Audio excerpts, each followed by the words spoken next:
So this presentation is about power supply and power dissipation. What we're going to learn is when we are given an EMF source connected to a resistor, we're going to learn how to determine the power supplied or dissipated by each element in a circuit. First, ito sang ikuan no? Nga, kung makakita tawag line, ang meaning ana is conductor or wire with negligible resistance. Kung makakita ta ginani, usahay ang uban po nga symbol is ana na lang para gamay ra ang drawingonon. Ang meaning ana is resistor. So naa siya resistance. And this is our symbol for EMF.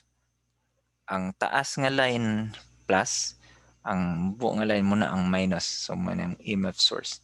So source of EMF with internal resistance just like a battery is ingon ani. So naa siya sumpay nga resistance din gi-close din siya og murag box ba. So pwede ni siya, pwede din pwede sa other side pod. So pwede ka na, so parehas raman gyapon kay nakalain man sila. Okay?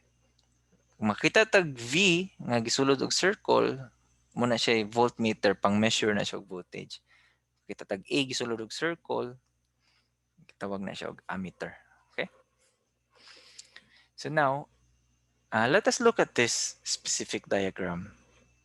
Na kay EMF, na kay resistor, duha ka buok resistor. So may tabo isa lang siya ka line, current flows from higher to lower potential. Diri gi-indicate ang current. So unsang nahitabo karon? So as current flows through here, so ni undergo siya og resistance. So pag resist na ay na-drop nga voltage kay nagasto dinhi sa resistance 1. Nagasto siya. And then flat siya kay wire man, flat. Okay? Tabla ra na. And then there's another resistor. So ni lower pod ni drop pod ang imuhang voltage tungod kay ning labay siya og resistor. And all that drop since kini nga end dinhi wire man ang nag-connect paingon din sa imong dapat mo balik siya sa imong potential difference. So whatever these are, ilang bahinon ang imuhang potential difference. So now let's look at this. So moingon tag zero resistance wire. So walay drop in electricity. Unsa may zero resistance wire kini nga mga lines dinhi. So walay drop, so flat. So ang voltage nga value flat lang siya. So wala siya ning saka or ning ubos. Now, the 2 ohm resistor drops the potential difference from higher potential to katong 12 volts. So minus the voltage drop. Unsa man kadako ang drop nga voltage? Gigamitan nato na siya og V equals IR. So muna siya 2 amperes kay mo man ang current nga ning labay dinhi. Same line naman sila tanan times the 2 ohms. Ang say answer 4 volts. So ang 12 volts nabawasan siya og katong voltage aning resistor or voltage drop in that resistor. Muna siya 8 volts na lang. Then pagkasunod ning drop pagid siya og another 8 volts. So muna siya nga dibalik siya og 0. Okay. So hints for computing voltage drops ingon ani na siya. Ani ang atong timananan. Resistors connected in a single line or gitawag nato na og kanang series. Connected in series, parehas sila og current. Resistors connected in parallel have the same voltage. So just like this. So kung makakita ta na, so naa siya na isumpay dito but along the same line. So ang meaning ano niya is example R1. So na siya corresponding I1 or current anang R1 equal sila dapat. Okay? So kung nakakonect po sila in parallel just like this. So ang ihapong mga voltage ang the same. Current pwede nga lahi na siya. Okay? We'll have more on that on the next chapter. But as for now, at least we have an idea. Now, we'll go to the main point that we want to learn here. The power dissipated in each resistor is computed as either of the following.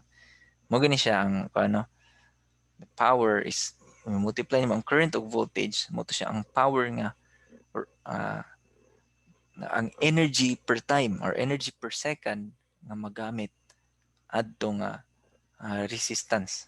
Pila ka buok mabuhos nga energy over time per second sa imuhang kaning resistor.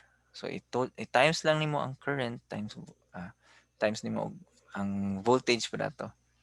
So since pwede mo nimo magamit ang Ohm's law, since you can use Ohm's law, V equals IR, so pwede di nga makompute nimo ang power using only I and R. So bisag wala kay idea about pila ang voltage ang resistor, basta kay nakabalo ka sa resistance o current, pwede nimo compute yapon ang resistance. Or we can do it the other way around. So V over R. So wait. So na ako'y V times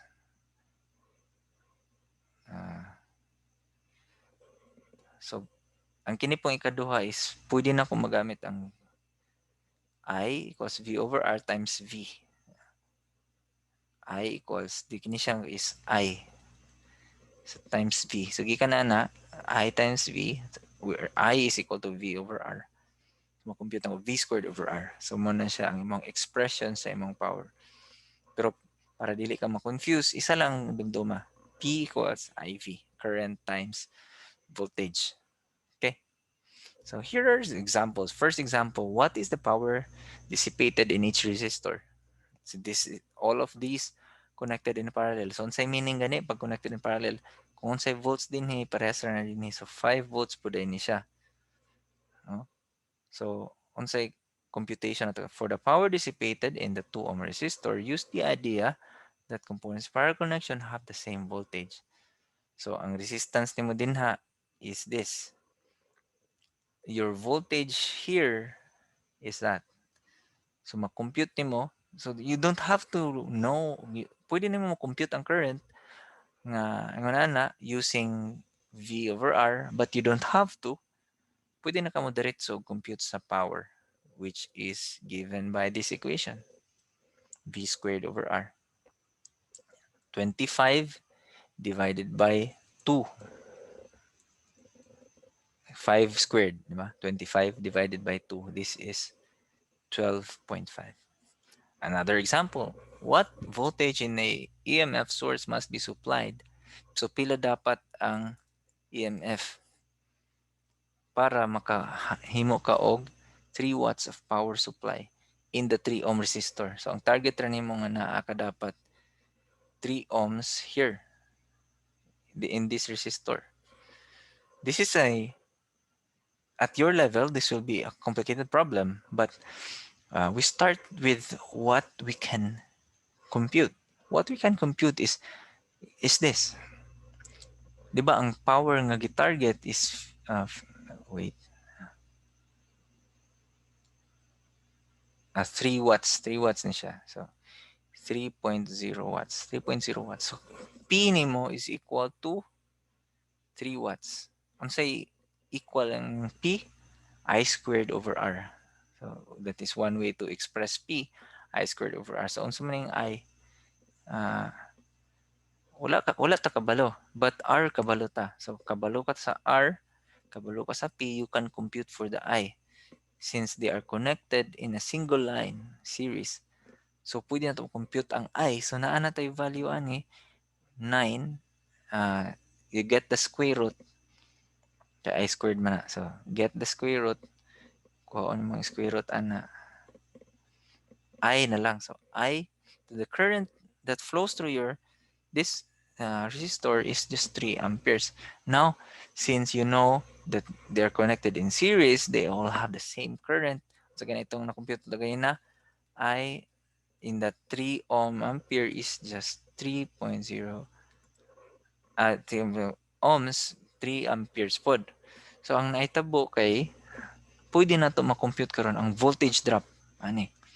Kay once, di ba? Once ma-compute na to ang voltage drop ani nila tanan. Ato na dayong mapangita kung unsa dapat ang total. So first, for this resistor, muna ang value. For that resistor, muna ang computation. And for this resistor, Muna siya ang computation. And then we add all of them muna diri. So 9 plus 15 plus 24 equals 48. So notice ang akong gipakita din is the current of that 5 ohm resistor, the resistance of that 5 ohm resistor. But since they have the same current, so gikuha na ko ning violet. So same lang sila og ang isa lahi og resistance na. Ang resistance ani is 5 ohms multiply with 3 amperes, 15. Kining isa is current is 3 amperes multiply by 8 ohms. You have 24 volts. Okay, that's it for this presentation. Thank you.